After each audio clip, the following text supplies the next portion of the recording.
हम लोग आज भगवत गीता के 7वें अध्याय के 11वें श्लोक को देख रहे हैं, जिसमें भगवान बता रहे हैं अपनी विभूतियों के बारे में, जिसके द्वारा वह जगत का पालन कर रहे हैं। मेरे पीछे बोलिए। बलम बलवताम चाहम बलं बलवतां चाहं काम राग विवर्जितम कामरागविवर्जितं धर्मा विरुद्धो भूतेषु धर्माविरुद्धो भूतेषु कामोस्मि भरतर्षभ। कामोऽस्मि भरतर्षभ। तो बहुत इजी संस्कृत है। मैं बलवानों का बल हूँ जो काम और राग से विवर्जित हो, यानी काम और राग से रहित हो। काम और राग का अर्थ अभी हम सीखेंगे। धर्मा विरुद्ध भूतेषु कामोस्मि भरतर्षभा।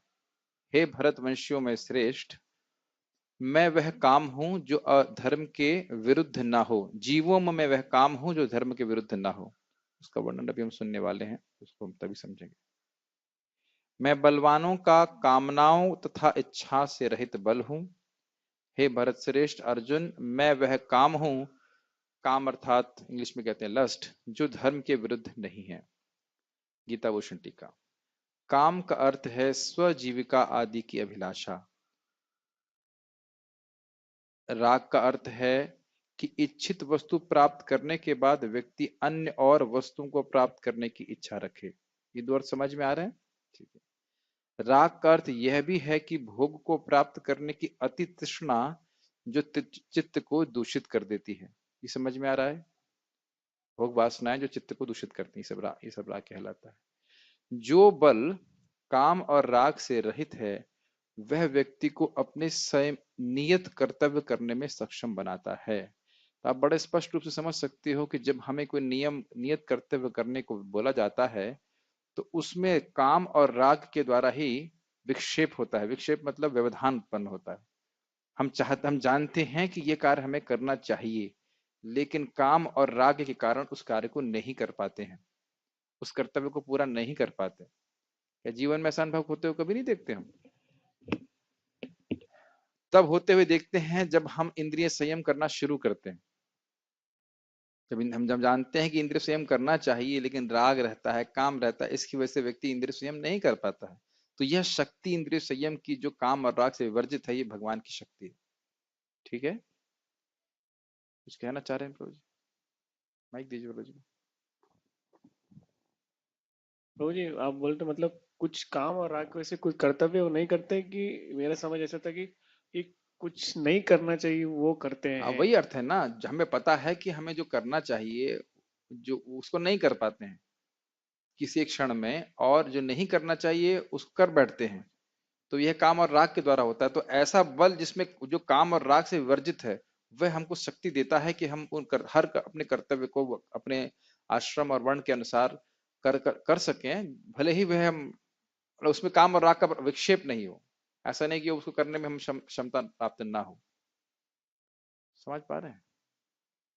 मैं वह काम हूं जिसका उपयोग स्वयं की पत्नी से केवल संतान उत्पत्ति करने के लिए किया जाता है। इसके अलावा जो भी काम का उपयोग है वह भगवान की अभिव्यक्ति नहीं है। अभिव्यक्ति मतलब प्रकटीकरण, वहां भगवान की उपस्थिति नहीं है। संतान की उत्पत्ति भी इसीलिए की जानी चाहिए ताकि वह जन्म मृत्यु के चक्र से छूट सके।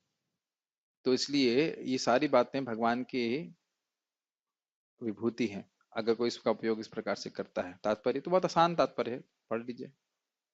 हाँ पढ़िए।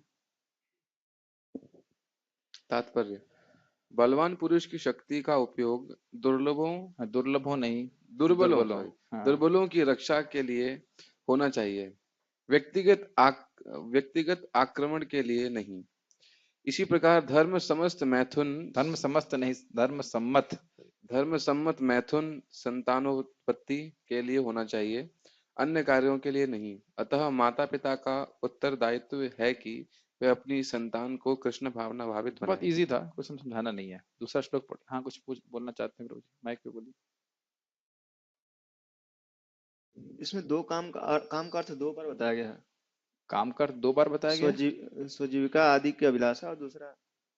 हाँ, दो अलग अलग अर्थ लिए गए हैं यहाँ पे। कहने का अर्थ ये है कि एक व्यक्ति होता है कि अपने स्थिति को बनाए रखने के लिए दूसरों को हम हनन करते हैं। जब हमारे में हृदय में भोग की इच्छा रहेगी तो हम दूसरों को कष्ट देंगे, तो वह भी काम का एक अर्थ है। आचार्यगण हमेशा कभी कभी थोड़े अर्थ अलग अलग लेते हैं कि शब्द का, तो उसको दोनों को स्वीकार करना चाहिए। ठीक है।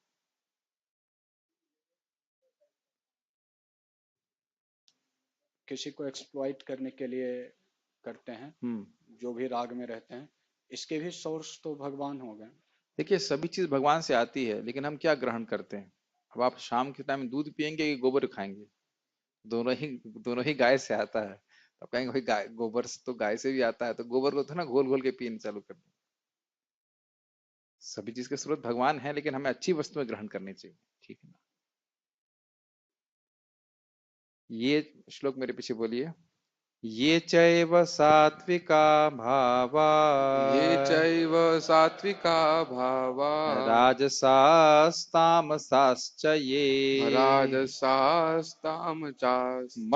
एवेति तान् विद्धि मत्त एवेति तान् विद्धि न त्वहं तेषु ते मयि। नात्वहं तेषु ते मयि। ये चैव सात्विका भाव राजसास तामसाश्च ये, जितने भी भाव हैं, चाहे वो सात्विक हो, चाहे वो राजसिक हो और या फिर तामसिक हो, वह सब मुझसे ही आते हैं। लेकिन समझना चाहिए कि ये मुझ में तो हैं, लेकिन मैं इनमें नहीं हूं। मुझ में हैं लेकिन मैं इनमें नहीं हूं। तो उसको जरा देखते हैं, देखिए भी कैसे क्या होता है। पढ़िए, सुनिए। तुम जान लो कि मेरी शक्ति द्वारा सारे गुण प्रकट होते हैं, चाहे वे सतोगुण हो, रजोगुण हो या तमोगुण हो। एक प्रकार से मैं सब कुछ हूं, किंतु हूं स्वतंत्र। मैं प्रकृति के गुणों के अधीन नहीं हूं, अपितु वे मेरे अधीन है। ये कहने का अर्थ है।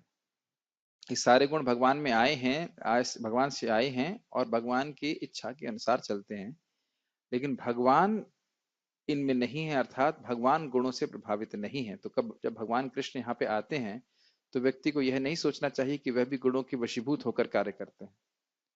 अगर वह 16,108 रानियां स्वीकार कर रहे हैं, तो उसका अर्थ यह नहीं है कि वह कामी हो जाते हैं। ठीक है। गीता भूषण टीका। अपनी कुछ विभूतियों का वर्णन करने के बाद भगवान अब सारांश में इनको कह रहे हैं। सारांश इसलिए क्योंकि कहां कहां तक वर्णन किया जाए, सभी कुछ भगवान से ही आया है, भगवान की शक्ति है।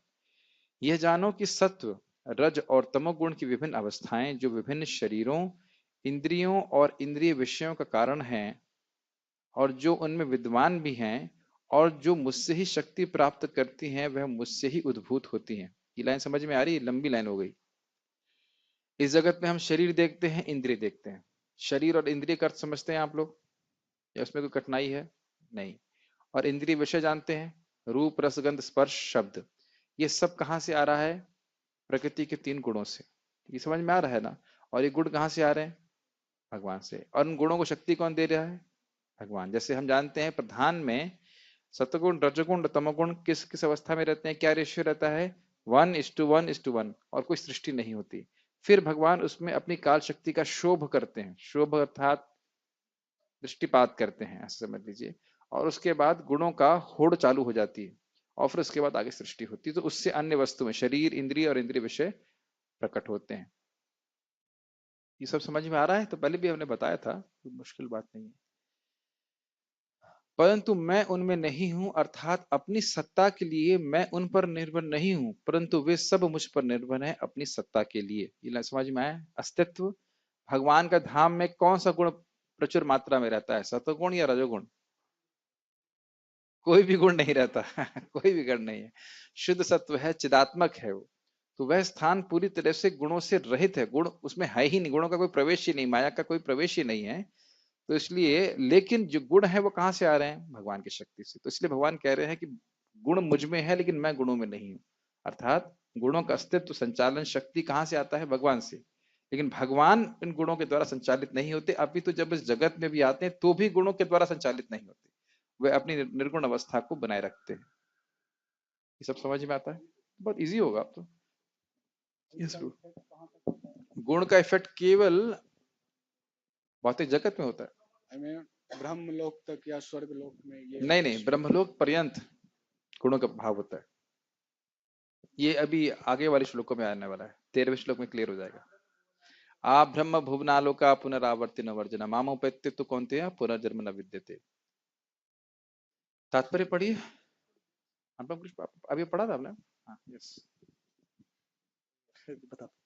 संसार के सारे भौतिक कार्यकलाप प्रकृति के गुणों के अधीन संपन्न होते हैं।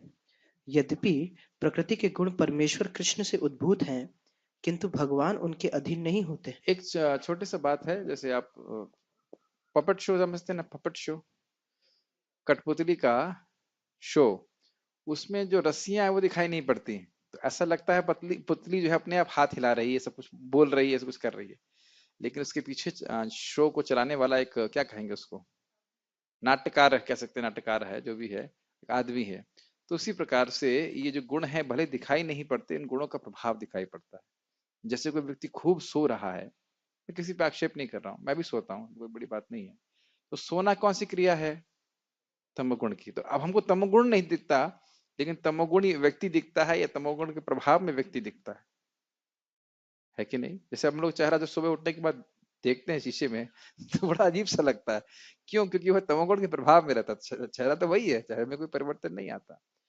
या जब कोई व्यक्ति क्रोध में होता है तो वह रजोगुण में होता है कि नहीं? जब उसे बहुत हृदय में जब बहुत इच्छा हो कार्य करने की, मतलब भक्ति के कार्य की बात नहीं कर रहा हूँ, भोग प्राप्ति करने के कार्य हो रहे हैं, समझना चाहिए कि हमारे हृदय में रजोगुण का प्रभाव हो रहा है, और इसी प्रभाव में व्यक्ति कार्य कर रहा है, बहुत कार्य करने की लालसा है। तो इसको हम आगे चर्चा करेंगे, जब गुणों के बारे में चर्चा करेंगे। मैं खाली बोल रहा हूँ कि गुणों को हम देख नहीं सकते हैं, लेकिन कम से कम गुणों के प्रभाव को देखना का क्षमता को हमें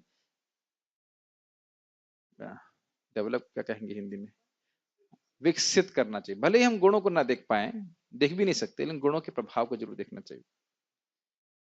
ये सतोगुण का लक्षण है। सतोगुण में व्यक्ति भी कुछ कुछ रजोगुण तमोगुण से प्रभावित होता है, लेकिन वह गुणों के प्रभाव को देखने में सक्षम हो पाता। इसीलिए शास्त्र सुनना चाहिए। ठीक है? अरे प्रभु जी, जैसे कि मान लीजिए कोई सोता है, तो अगर वो सो रहा है जैसे मंगल आरती उठने के लिए, तो ये सब उसकी भक्ति हो जाती है ना। भक्ति के क्रोध अंग, भी करता है कि भगवान के लिए कर रहा है तो भक्ति भक्ति के अंग की हो जाता है, ठीक है, लेकिन जनरली हम ऐसा करते नहीं है। अगर हम मंगल आरती के लिए उठने के लिए सो रहे हैं और मंगल आरती के लिए ना उठे, तो मंगल आरती के लिए उठने के लिए तो नहीं सो रहे ना। बोला जाता है कि मंगल आरती के लिए उठने के लिए सो रहे हैं, लेकिन उठते नहीं है मंगल आरती में, तो फिर तो मंगल आरती में उठने के लिए नहीं सो रहे हैं, फिर तो तमोगुण हुआ ना। कभी उठ जाते, उठ के फिर सो गए, उसके बाद फिर देखा गए कि नहीं गए, कोई बात नहीं, धीरे धीरे गति से होता है। तो फिर माइंड भी तो फ्रेश रहता है तमोगुण से उठने के बाद। हाँ, तो तमोगुण का उपयोग कर रहे हैं हम लोग भगवान की सेवा के लिए, इन द सेंस कि हम अपने शरीर को में रेस्ट देना होता है ताकि हम भक्ति ठीक से कर सकें, लेकिन भक्ति के समय उठ जाना चाहिए ना। कोई बोल रहा है कि हम मंगल आरती में उठने के लिए सो रहे हैं, तो तमोगुण का उपयोग कर रहे हैं, तो वह भक्ति है, लेकिन अब मंगल आरती के समय ना उठे, 4:30 की मंगल आरती में कोई 5 बजे आ रहा है, तो कोई कहे कि कैसे कहा जा सकता है कि ये तमोगुण का उपयोग है? फिर तमोगुण उसका उपयोग कर रहा है, ये मान सकते हैं, लेकिन वह तमोगुण का उपयोग नहीं कर रहा। प्रश्न पूछेंगे तो सोचना चाहिए ना कि हम उसका उपयोग कैसे कर रहे हैं। ठीक है? उदाहरणार्थ, राज्य के निर्देशन नियमानुसार कोई दंडित हो सकता है, किंतु नियम बनाने वाला राजा उस नियम के अधीन नहीं होता। इसी प्रकार प्रकृति के सभी गुण सतो, रजो तथा तमो गुण भगवान कृष्ण से उद्भूत हैं, किंतु कृष्ण प्रकृति के अधीन नहीं है, इसलिए वे निर्गुण हैं। जिसका तात्पर्य है कि सभी गुण उनसे उद्भूत हैं, किंतु ये उन्हें प्रभावित नहीं करते। यह भगवान का विशेष लक्षण है। मतलब ऐसा कहा जाए कि जल में भी रहते हैं भगवान, जल में भी आए तो भीगते नहीं है। ये जगत पूरा गुणमय है, उस गुणमय जगत में आने के बाद भी भगवान निर्गुण बने रहते हैं, ये भगवान की अद्भुत शक्ति है। उसमें कुछ मैं समझता नहीं, समझाना है। एक बात जरूर समझ में आनी चाहिए कि जो लोग कृष्ण को समान व्यक्ति मानते हैं, उनको नोट कर लेना चाहिए कि कृष्ण भले ही समान व्यक्ति के रूप में लग रहे हैं, उनके कार्य जो है वो असाधारण है, और उनके कार्य को सुनने मात्र से, तत्व में जानने से व्यक्ति जन्म मृत्यु के चक्र से मुक्त हो जाता है। इसलिए सिद्धांत को सीखना बहुत जरूरी है। मैं समझता हूँ सभी भक्तों को पता है, तो इसलिए मैं कोई ज्यादा व्याख्या नहीं कर रहा। कोई प्रश्न नहीं आता किसमें? ठीक है, हम लोग अब